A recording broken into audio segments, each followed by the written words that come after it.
وزي ما عودناكم في سلسلة ما وراء المشروع بنتكلم على كل التفاصيل بتاعة المشروع من قلب المطور نفسه. أنا النهاردة فين؟ في أوربس ديفلوبمنت. هنتكلم في البداية هي مين أصلا أوربس وسابقة أعمالها إيه. مبدئيا عايزين نعرف مين هي شركه اوربس ديفلوبمنت وحققت ايه قبل كده. احنا بقالنا اكتر من 15 سنه في السوق العقاري، حققنا اكتر من 25 مشروع، من ضمنهم في دمياط الجديده والمنصوره الجديده وتاون سنتر مول اشهرهم في طنطا. وبكده يبقى عرفنا سابقة أعمال شركة أوربس. خلينا نتكلم على الأهم واللي احنا جايين علشانه، وهو مشروع سنوفا. ودلوقتي معانا مستر محمود محي، هيد اوف سيلز لشركة أوربس، هيكلمنا على مشروع سنوفا بكل التفاصيل. أهلا بيك يا مستر محمود. اهلا بيك يا مستر محمود، نورتونا النهارده في شركه اوربس، وانا معاكم عشان نتكلم عن مشروع سنوفا بكل التفاصيل. ففي البداية خلينا نعرف هو ليه الام يو 23. ليه منطقه الام يو 23؟ لعده اسباب.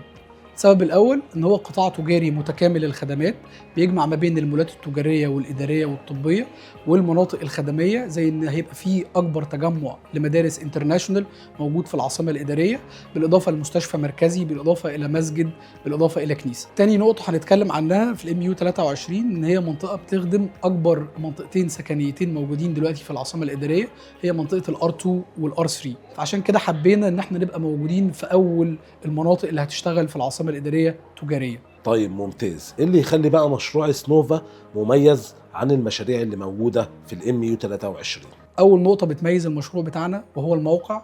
احنا على محور الامل دايركت. محور الامل هو احد المحاور الرئيسيه في العاصمه الاداريه.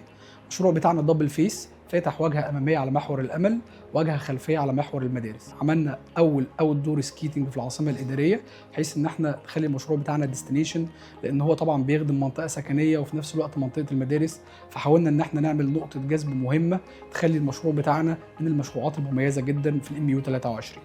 طيب خلينا نتكلم بقى على أهم نقطة بتهم كل عميل، وهي المساحات وأنظمة السداد والأسعار. احنا عاملين سعر تنافسي جدا. اسعار عندنا بالنسبه للوحدات الاداريه بتبدا من اول 70,000، بالنسبه للوحدات الطبيه بتبدا من اول 75,000، بالنسبه للوحدات التجاريه بتبدا من اول 150,000. ده بالاضافه ان عندنا خصم مميز جدا فتره اللونش بيوصل لحد 15%. عندنا النقطه الثانيه وهي المهمه، هي نقطه انظمه السداد. احنا عندنا اكتر من نظام، عاملين مقدمات بتبدا من اول 2.5% وتقسيط بيوصل لحد 12 سنه. مش بس كده، عندنا ينفع تدفع مقدم وما تدفعش تاني لحد تاريخ التسليم، وتبدأ اقساطك من بعد تاريخ التسليم. ودي كانت نهاية الفيديو من سلسلة حلقات ما وراء المشروع مع شركة أوربس، واستنونا في الفيديوهات اللي جاية. كنت معاكم محمود عدلي من دجلة هاوس.